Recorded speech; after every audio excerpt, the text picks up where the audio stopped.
Lesson 17 of the series on hermeneutics. Today we are going to talk about the literary context. First of all, we have to introduce the literary context. We talked about several contexts and we are going to talk more contexts, different types of context we have to look on, because we are actually on a trip going towards the final the final issue which we are looking for. That is the modern context. How do we bring in all the materials we have, going through to all these different lenses, and that's why we are talking about the literary context today. But the idea is to end up at lecture 20 with the modern context, the context in which we are today. And this is what I want to stress, that this is just an ongoing thing. So we need to do certain things, and we need to I need to highlight to you a whole range of materials that are necessary to look through. And like I said, there are several contexts, and so this time it's the literal context. The literal context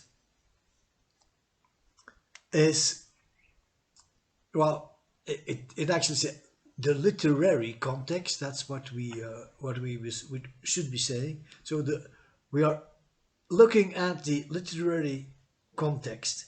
How does my passage fit into the overall framework of a whole book? So that's how you have to look. Remember, we are not just talking about the Bible as such. We are talking about literature in general. But, of course, we gear our attention specifically to the material about the Bible. So that's what we are looking for here and now. It's more or less something we do specifically about the Bible. But remember, you can apply the same things to all other texts that are available anywhere, by any language, by any standard. Okay, so number one was, how does the passage fit in the whole book? The number two is that the themes within the passage appear anywhere in the same book. So now we're looking at the themes. We are not just talking about some specific thing we're looking for or we are working on. Now we're saying, okay, there's also that's maybe part of a theme, and a theme is something we may find again in the same book. We are going to look at it. How is my passage related to the text that comes before and after? That is setting it in the context. So those three things we are going to look at. My passage, or the thing I'm interested in, the part I want to speak about, how does that fit into the overall framework of the whole book or the whole letter? Literary context would be determined, that this particular story fits within a larger narrative context. For example, when you think about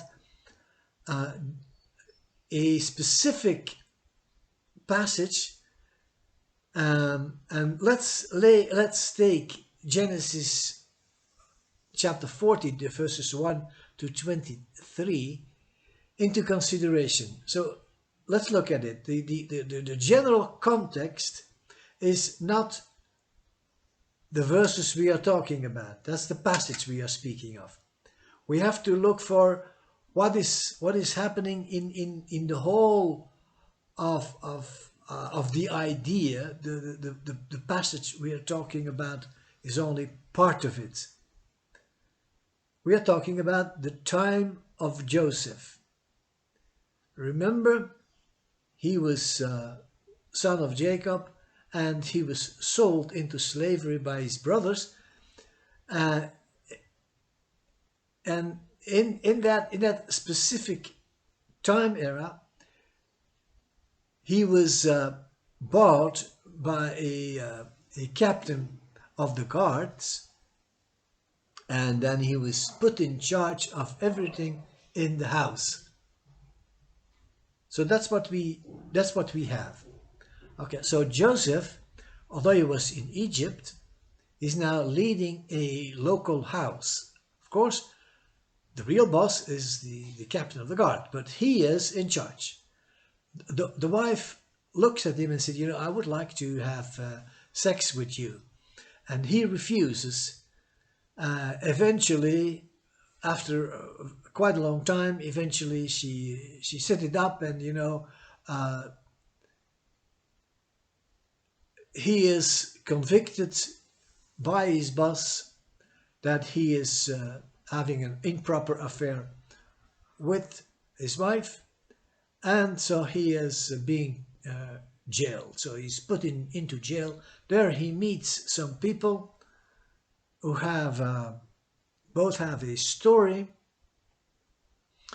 It's the story is about the two people, the baker and what is called the cup bearer. That's, of course, that's nothing to do with bearing a cup. It's just the baker is the one who's responsible for the food, and the cup bearer is responsible for the drinks. So that's and both of them are being challenged by the Pharaoh that they are doing something wrong, and to cut a long story short, that's part of what Joseph is going through, and he explains what is going to happen to the two people. One is going to die, one is going to be restored, and that is what is happening in reality. And then you build on. Eventually, the Pharaoh has dreams, and Joseph is also explaining that to the Pharaoh, and then Joseph is being lifted up from a jail into the prime minister of Egypt. From there on, he leads the Egyptian people, and he let his family come over to live in Goshen, which is part of Egypt at that time. Okay, that is, and then you see until the death of Joseph. So all those stories about Joseph are also part of a greater whole, namely about the arts fathers. And you can find that in chapter 12 to chapter 50 in the book of Genesis. So this chapter 40, verse 1 to 23, is first part of the Joseph story, and then it's bigger, in a bigger context, it's part of the arts fathers. So the patriarchs are the ones who were called patriarchs, like Abraham, Isaac, Jacob, and then the 12 of the 12 tribes of Israel. So, and there is Joseph fits into that time era, in that time period.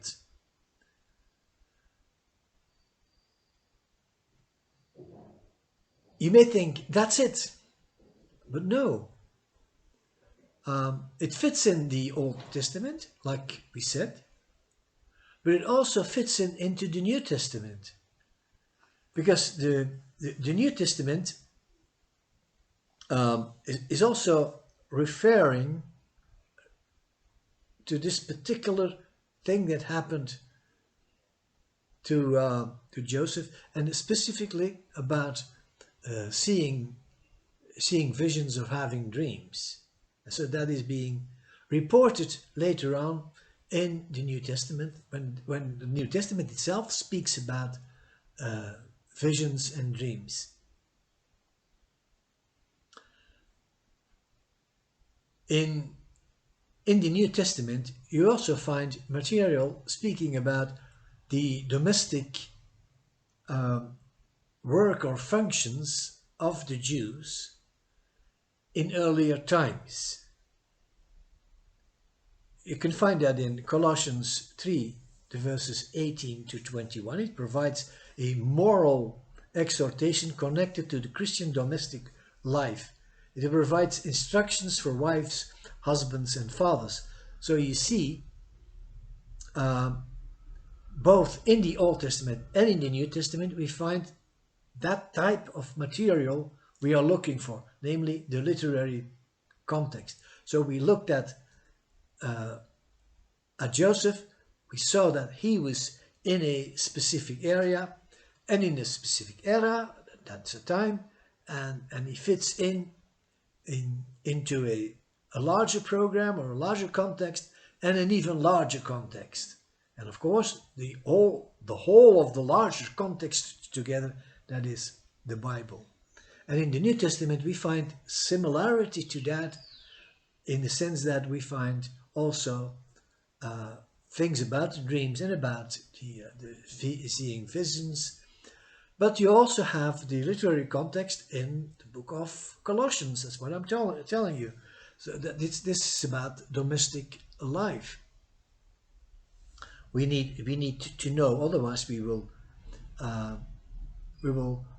have the wrong expectations when we read the text, and we will get with the wrong explanations. So these moral exhortations from part or a longer code or ethic known as household codes. Paul writes in different places about similar, or at least same things or similar things, and that is being named the household codes. So talking about how you function in the family, as a father, mother, as children. So that is what Paul is doing, and there are, like I said, Colossians is one of them, Ephesians is another one, Philippians again another one. But let us look at Colossians. In Colossians 3 verse 1 to 4 verse 6, and that's the surrounding area, which is the context of Colossians 3, the verses 18 to 21. Okay, so that is the background, is this specific household code. Paul gives wider instructions from part of a larger context or larger section on ethical teachings, which you find in Colossians 2, Colossians 2 verse 6 to 4 verse 6. Finally, Paul's ethical teaching flows from his doctrine of the supremacy of Christ in every effect, so also the domestic life of the individual believer. Colossians 1 verse 15 to 2 verse 5. So now I've given you an example of the Old Testament, an example of the New Testament, and then on top of that there is what they call the example of repeating themes. Certain things are being repeated. For example, the coming of Christ and the second coming of Christ. Both are being touched on by a number of prophets. specifically the second coming of Christ, we can read the whole letter of the First Thessalonians. And when I'm saying the whole letter, you say, well, why do you say the whole letter? Well, in every chapter of First Thessalonians, you will find some information about the second coming of Christ. Remember the Thessalonians, Thessalonica. By the way, I made a mistake in a former lecture saying that Thessalonica was part of Galatia. Of course not. Thessalonica is part of Greece. So Greece is up north. I was mistaking Laodicea for Thessalonica. So please forgive me on this. I didn't do that on purpose. It was just a slip of the tongue. It was a wrong thing. I was thinking of something else. Excuse me for that. Okay. Remember that when we talk about First Thessalonians, and every chapter speaks about the second coming of Christ, well, all the chapters also speak about the wrath of God. Why? Well, because the wrath of God and the second coming of Christ are also linked. So they are not the same, but they are linked. So you have in one book you have all the chapters again and again speaking about the coming of Christ. In all the chapters you also find the wrath of God, because there is a specific connecting between the two. The literary context, as we mentioned in the introduction, we looked at how does my passage fit into the framework of the whole book. That's one. Number two, do the themes within my passage appear anywhere else in the book? When you take First Thessalonians, of course, it's 5 times being there. 3, how is my passage related to the text that comes before and after? That is the exact context, and you will see how it fits in there. So that is for to look at the literary context. That is how you look at it. So what comes before and after?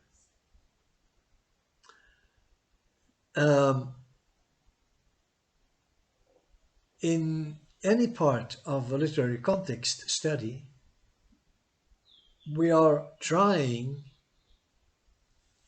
to understand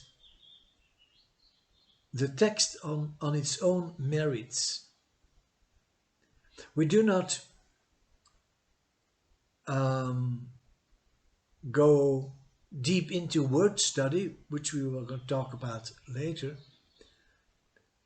but we are going to look at what is in literary sense, what is it saying about the text itself, and how does this passage talks about it. And that's what I'm trying to stress again and again. That is, when you look at a text, the text is always in a context. And there are, like I said before, and I'm going to repeat that again and again, there are different types of contexts. In this case, we are looking at a literary context. A literary context, for example, let me take you one specific example that, and I know you know. Okay, I know you know. Remember the story at the end of Jesus' life a lady came in with a jar of very expensive perfume. It's called nard, and it's extremely expensive. Somebody said the value was up to 300 denarii. That is 300 times a day wage of a person. That's a year's salary. And she may have bought this as a type of pension fund. She had it. And what she does is she bows down before the Lord Jesus Christ. And she anoints him, because the perfume is not a real liquid. It's more like an oily substance. And she pours the nard over the head, and over the head it comes down to the beard of Jesus, to the neck. If you put one little drop of nard on your fingertip and you put it behind the ears, that is something people do. That is, you can still smell this a week after you did it. So when we see the context, and the context is that Jesus is going to die. Of course, at that moment, that was not known to the people. But the person, the woman itself, anoints Jesus with nard oil, a nard perfume. In a week's time, that same Jesus will be hanging on a cross. And so you can still smell the nard that's being poured onto his skin, and goes into the pores, into the little pointy holes in your skin, and it stays there. It stays there for at least a week.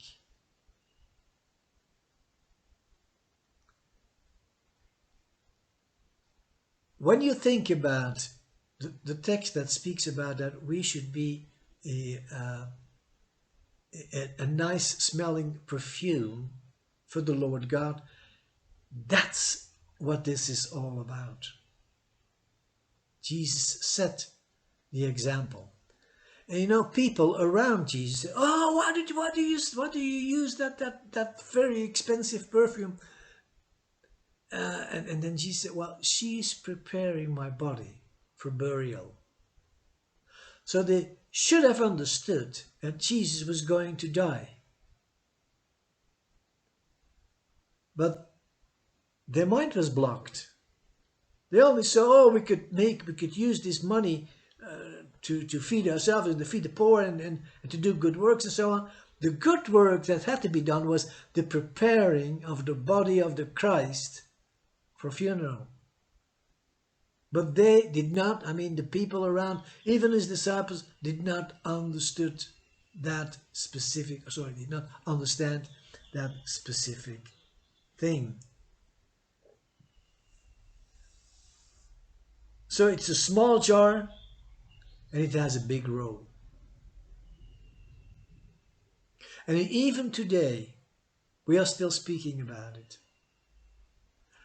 That woman did something to Christ. And we are learning a lesson from her, from him. We're learning a lesson from the people who were around Jesus, especially the disciples, the apostles, and the people who sat down in that specific meeting.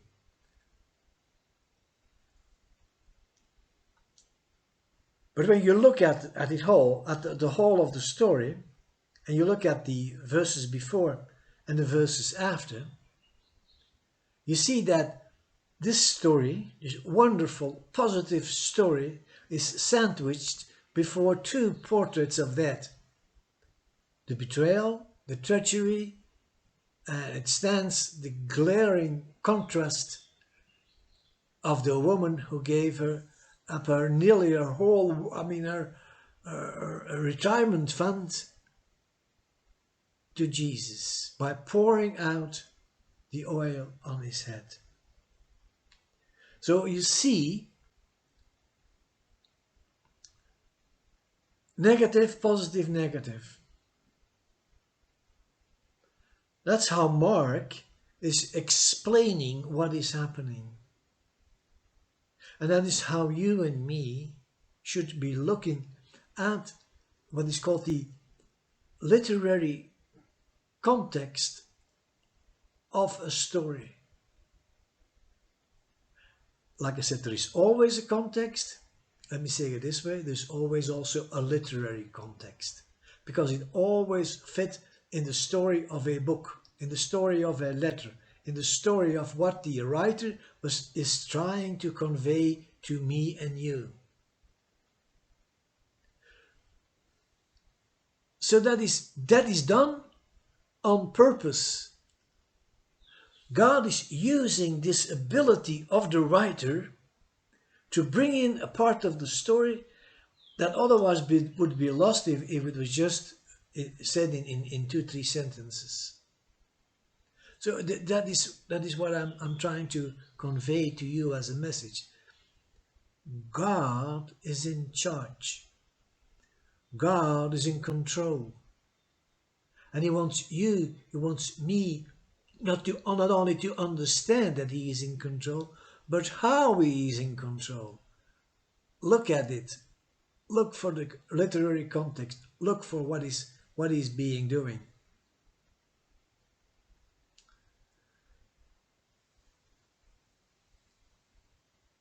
Somebody asked me, how come the nard was so expensive?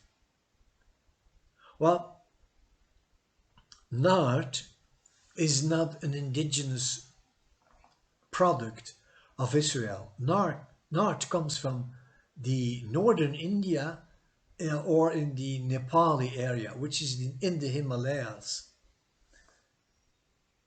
Certain flowers are there, and you squeeze the flowers, you oil it, and the oil gets the smell of the flowers. You pour it into a little jar, and then that little jar has to travel nearly 4,000 kilometers from Nepal to Israel. So you see, that's not easy. Today we would do that in special containers, and we would have a flight arranged by airplane, bringing it into the airplane and making sure that it lands in Israel and so on. But at that time, it was done, the 4,000 kilometers was done by camel. So the possibility of breaking a jar was always there. And then the very expensive nard would be lost. So it was packed and repacked, and it was contained in containers and so on, and then it was put on a camel, and a camel ride of 4,000 kilometers. And that's why it's so expensive. Not only that it's very rare, even in Nepal and North India, but it had to travel so far from where it was made to the people who were going to use it.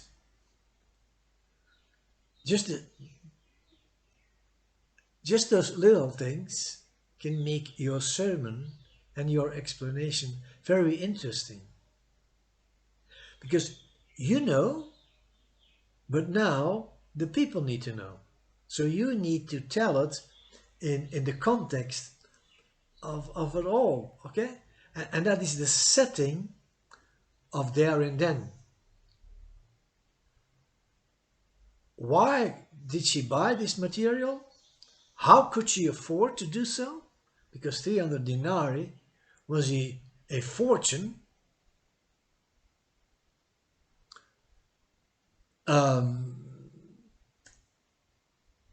I'm not sure about the equivalent in money, but we are probably speaking about uh, $25,000. We're talking about a jar of perfume, $25,000, or the equivalent. So you see, that's part of the whole story we have to bring. The value of what is being poured out onto Jesus and what we can learn from it. So in the Bible, this interpretation process, that there are many ways to take advantage of the literary context to add more meaning to the passage the passage we are studying. As the previous example suggests, an additional method is to review the text that comes before and after the passage in question. In some cases, you will only need to go back or forward a few paragraphs and gather rich insight. On other times, you need to scan back and to go forward a longer, a bigger passage, a bigger whole, a bigger story. Okay, so please be aware of the fact that everything has a context and we need to find the context. And when we find the context, we can use the context. Okay, another context related is what we have in Matthew 18. Matthew 18 verses 15 to 20 are about a sublime process of dealing with people. So let's look at Matthew 18.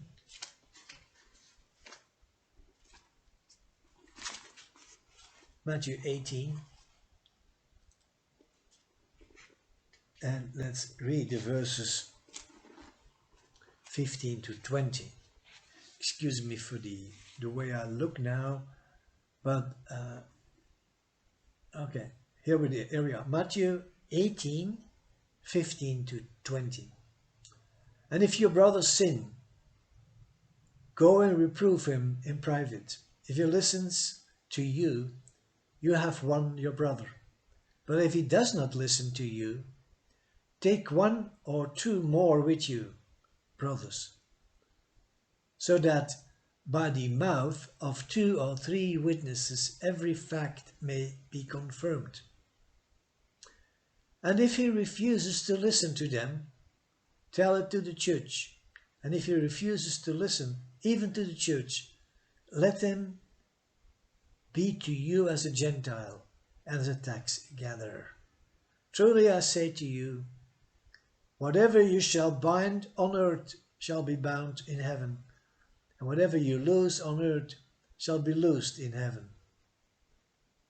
Again, I say to you that if 2 of you agree on earth about anything that they may ask, it shall be done to them by my Father in heaven.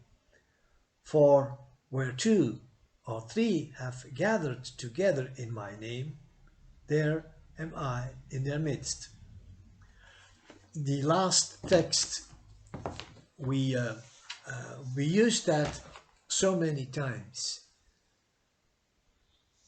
But when you see the real context, it is about a brother who sins, and you bring in 2 or 3 people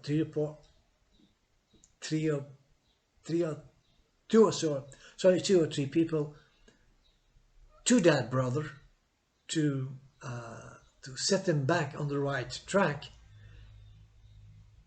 And when he refuses, and then you see what is being said again and again, the 2 or 3 are always mentioned in those different verses. So you can actually say this passage is about 2 or 3, but that's not what it is. It's about a brother who sins, and you want to bring the brother back. And there is a system. You do it personally. You bring 2 or 3 brothers with you. If he doesn't listen, you bring it to the church. If he doesn't listen, you avoid the person. That is what is called shunning. You shun the person who is not listening. So this is what we are about to see. So this is the total. Okay.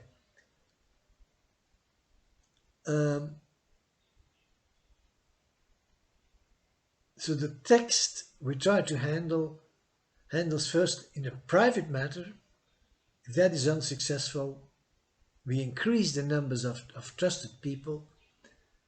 If that doesn't work, you bring the person before the church or the issue before the church, because in some cases the person does not want to be there.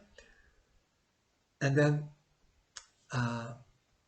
if he listens, fine. If he doesn't listen, you consider him as a Gentile. A wealth of related topics. Let's take a closer look at the verses which surround our text. 18 verses 1 to 5. A major value within God's economy is humility. The verses 6 to 7, we should avoid being the reason that some people stumble before God. The verses 8 to 9, we should take radical measures to eliminate sin from our lives. And the verses 10 to 14, we should take extraordinary measures to try to restore a fallen brother.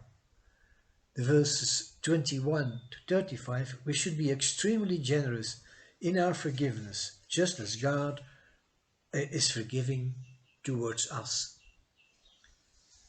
So summarizing the findings, as you see, studying a literary context of our passage gives us a wealth of related ideas, concepts, to better determine the meaning of the text itself. For example, the head of any relational ethic is humility, which should govern every aspect of our relationships, including those difficult times when we must face people who have hurt us. Additionally, when we confront someone who has wronged us, the previous passage about the lost sheep suggests that the goal of this encounter is reconciliation and not revenge or some other unhealthy action. Finally, the study of literary context suggests that we must be extremely generous in our forgiveness towards another person. God forgave us a mountain of debt, and He forgives us daily.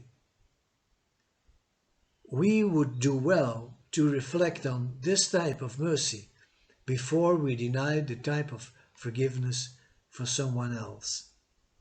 So the exegetical study of the literary context is a wonderful way to get additional insight into any passage. It provides us with a proper context from which to begin interpreting a particular text.